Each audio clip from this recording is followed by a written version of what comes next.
First time ko po na magkaroon ng ganitong scenes na ako yung nang-aapi talaga. Lahat ng scenes, galit ako. Hindi ako sanay ng yung palagi akong sigaw ng sigaw sa scenes.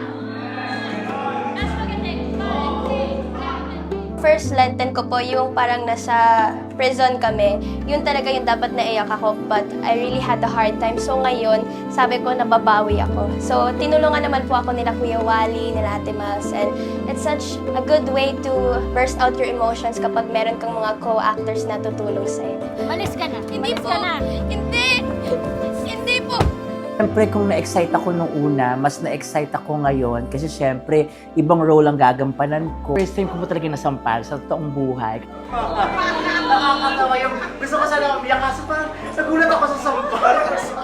Ngayon po talaga pong na-challenge ako. May mga mabibigat po kaming eksena nila Miss Mas and Mama Ian. Kaya kailangan ko po talagang pag-aralan po kung ano po talaga yung role. Meron akong kamay! Narinig ko nga eh.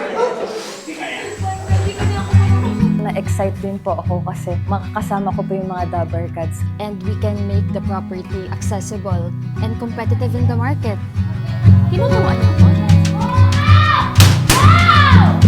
Sobrang blessing po, makakasama ko pa yung mga veteranong artista. Kahit magdadalawang linggo ko pa lang dito, maayos ka at kasundo mo na lahat kami. Siyempre, Oscar. Ako yung bagong salta, kaya dapat lang ako makisama. Gumawa na rin ako ng special for Itbulaga many years ago. It's nice to be back doing another Holy Week special for Itbulaga. Sasama mo kayo dito kayo. Kawa-kawa kami. Ngayon, after 10 years, ito na naman ako. Ang role ko dito ay nanay ng CEO. Huwag kayo magpapapasok basta-basta dito sa office. Nakaka-relate naman ako bilang janitor dahil mula nung pa ako, grade 5, 6, ay pumasok po ako bilang isang houseboy. Madalas na pangyayari ito sa buhay natin eh. So lahat tayo gumaganap sa isang malaking tanghalan sa daigdig na ito. Ibig sabihin, lahat bigyan natin ng importansya at paggalang. Mr. Nava, good afternoon. Ay, good afternoon. Anong ginagawa mo dyan? Ay, wala sir. Nag-discuss lang po ako ng quota. Never look down on others. Iba-iba po tayo na sitwasyon sa buhay. So it's just nice to be kind to everyone and bring happiness. Bumalik ka sa pag-aaral. Salamat. Huwag mapagmataas, mapaghangad ng sobra-sobra. Lalo na kung magkakasama ng ugali mo. Sinasabi ko na nga ba?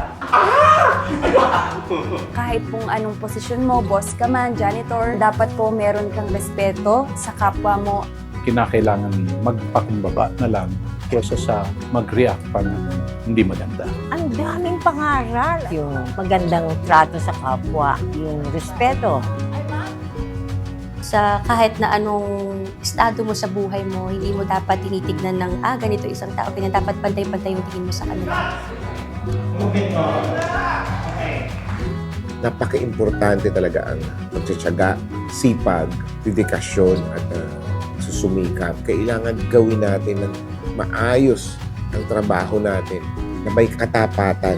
Dahil at the end of the day, magbubunga rin po yun ng maganda. Ha ha ha!